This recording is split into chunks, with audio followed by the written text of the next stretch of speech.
My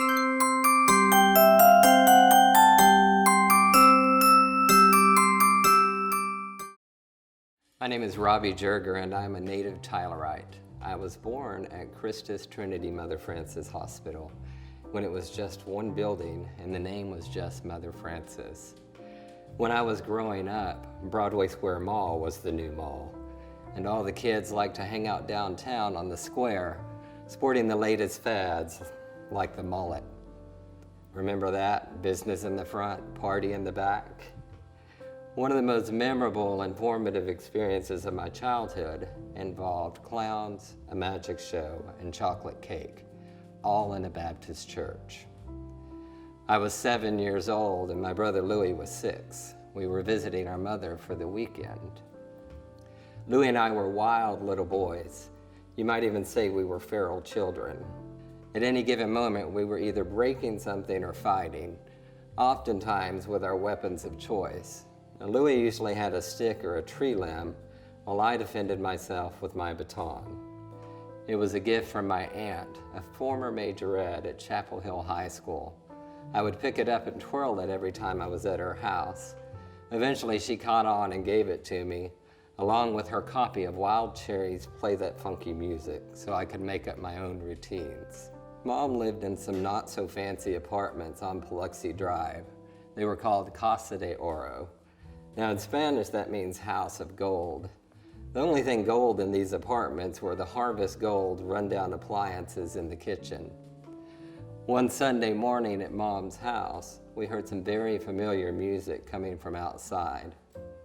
Louis and I looked at each other with excitement and yelled, "Ice cream man." Mom gave us some money. Please go outside and play. You can imagine our disappointment as we rushed outside to find the music was coming from a bus. Friendly Baptist Church was plastered down the side of it.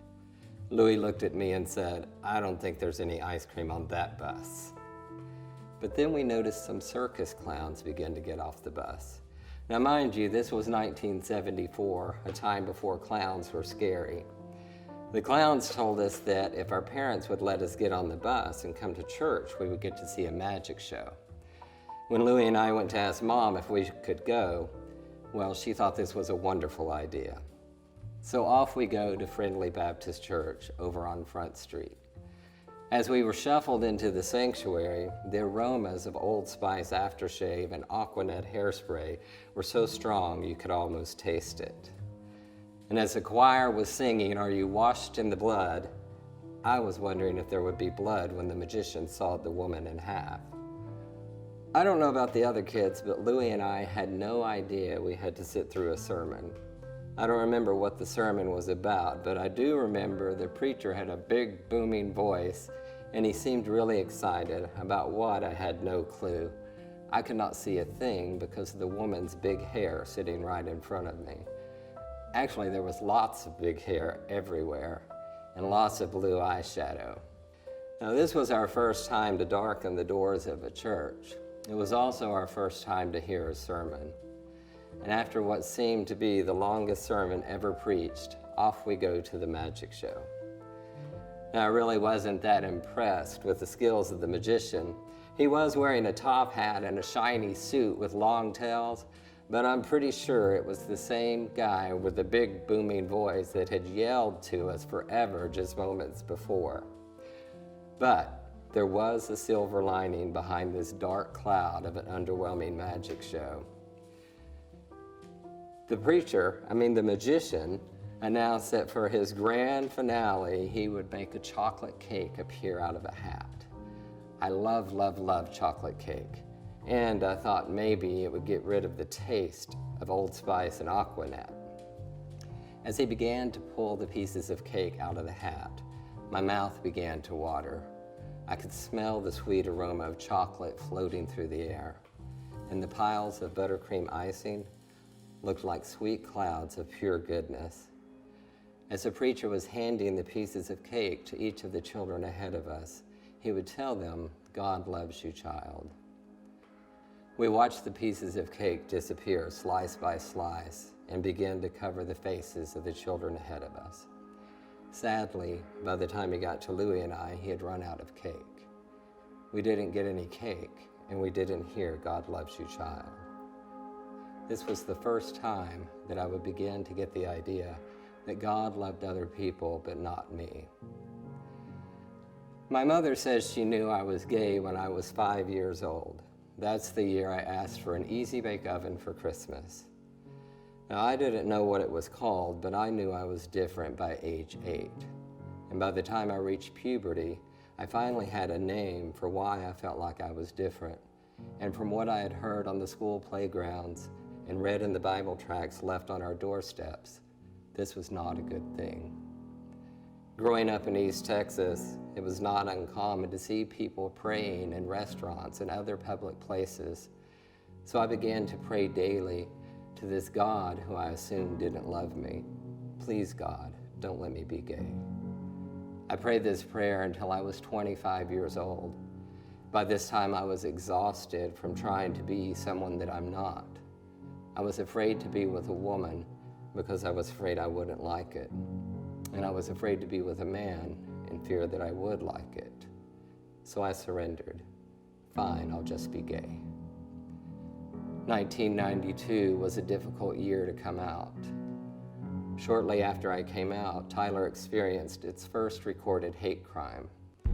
A guy that I had recently met, Nicholas West, was abducted from Bergfield Park, brutally beaten and shot 9 times, with the final shot going to his head and killing him. This sparked much controversy and protest. I remember the church at the end of the street where I lived having people out front with picket signs that read, "God hates fags." And by this time, I was beginning to believe maybe they were right. Fast forward April 18th, 2003. My life had become such a mess that the only place I had left to turn was to God. I've not had a drink of alcohol or a drug since that day, and my relationship with God has grown immensely. During these years of sobriety, I've realized that God had always loved me. It was me that didn't love me. I found my way to God, and I found my way to church, although the name of the church and its mission have changed since the day of the magic show. It's no secret being LGBTQ in Tyler is difficult, but you need to know that it goes much deeper than feeling alone or bullied. An estimated 20 to 30% of LGBTQ people suffer from substance abuse. And with suicide being the second leading cause of death amongst young people ages 10 to 24, LGBTQ youth are almost 5 times as likely to attempt suicide.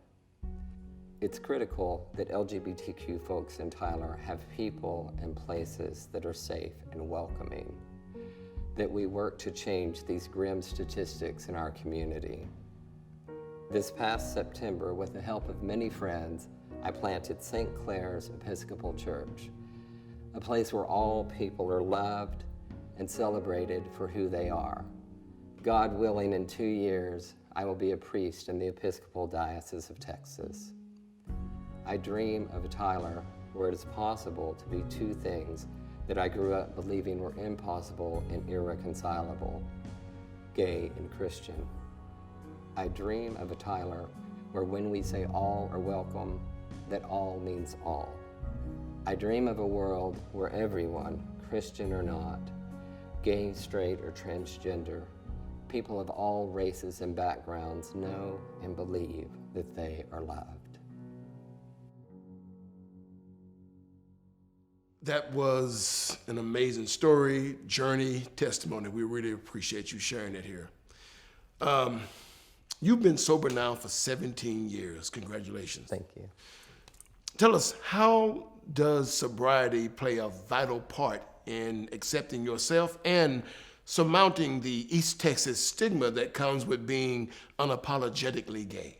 You know, sobriety has played a vital role in just me being the person that I am today. And I honestly believe that were it not for sobriety, I wouldn't even be sitting here talking to you today.